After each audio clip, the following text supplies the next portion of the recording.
Olá pessoal, você precisa entender que o processo de produção de hemácia, ele acontece em 3 sentidos básicos. 3.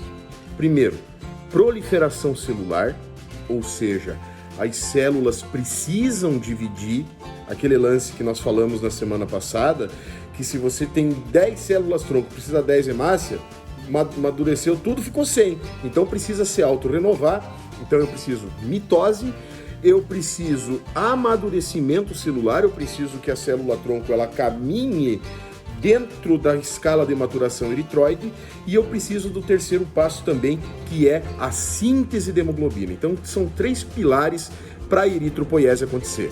E dentro desse contexto, cada pilar tem uma necessidade específica de fatores importantes.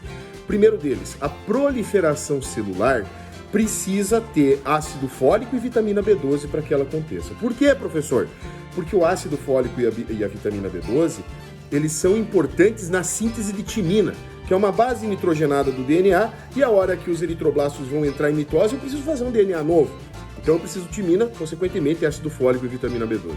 Para a célula amadurecer, entrar na escala de maturação, eu preciso de eritropoietina. Sem ela, a coisa não acontece também. A eritropoietina é quem estimula as células tronco e os precursores a formar hemácia. E eu preciso de ferro para síntese de hemoglobina, que é o terceiro ponto. Se eu não tiver ferro, eu não tenho hemoglobina e, consequentemente, o paciente vai estar anêmico. Quando a gente entende os fatores da eritropoiese, fica muito fácil você entender o mecanismo das principais anemias carenciais, que é a anemia ferropriva. Quando você não tem ferro, você tem uma carência de ferro.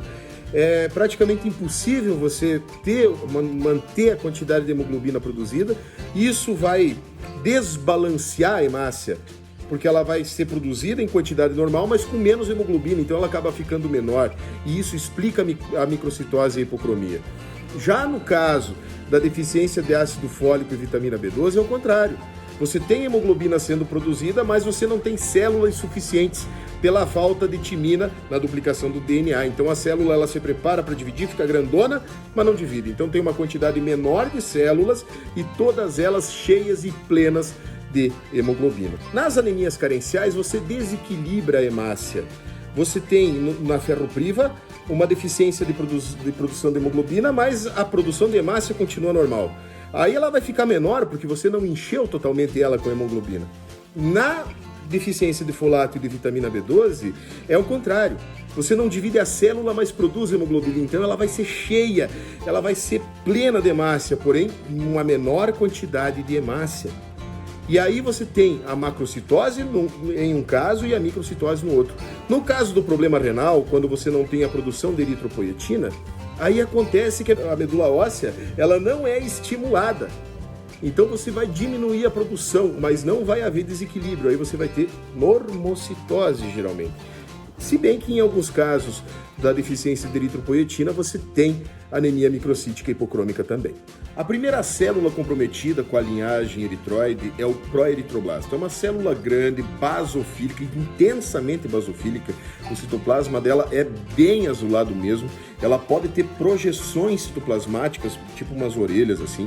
Aí depois essa célula, ela diminui um pouquinho de tamanho, condensa um pouquinho a cromatina e dá origem ao eritroblasto basófilo. Ele tem uma particularidade até bem engraçada, que alguns autores falam que ele tem um núcleo em forma de salame, que parece um salame cortado. É uma célula ainda que tem basofilia e depois ela origina o eritroblasto policromatófilo. Ele tem esse nome porque agora começou a síntese de hemoglobina, ou melhor, não, ela está no seu ápice.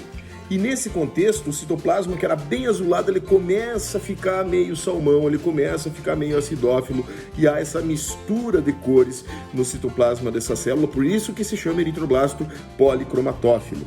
Aí nós temos os eritroblastos ortocromáticos de primeiro grau, segundo grau e quando ele faz a extrusão. É uma hemácia nucleada, basicamente, pensando em morfologia, é claro. É como se você visse uma hemácia com núcleo, e o núcleo com a cromatina bem compactada. Você não vê luz passar por ela, você vê ele bem denso mesmo. Por que está tão denso assim? Porque agora ela vai mandar esse núcleo embora. Aí o eritroblasto expulsa o núcleo e se torna um reticulócito. Aí nós temos os ajustes no reticulócito, conforme está sendo visto, né, em nossos conteúdos, e você tem, por fim, a hemácia madura com formato bicôncavo do jeito que ela precisa ser.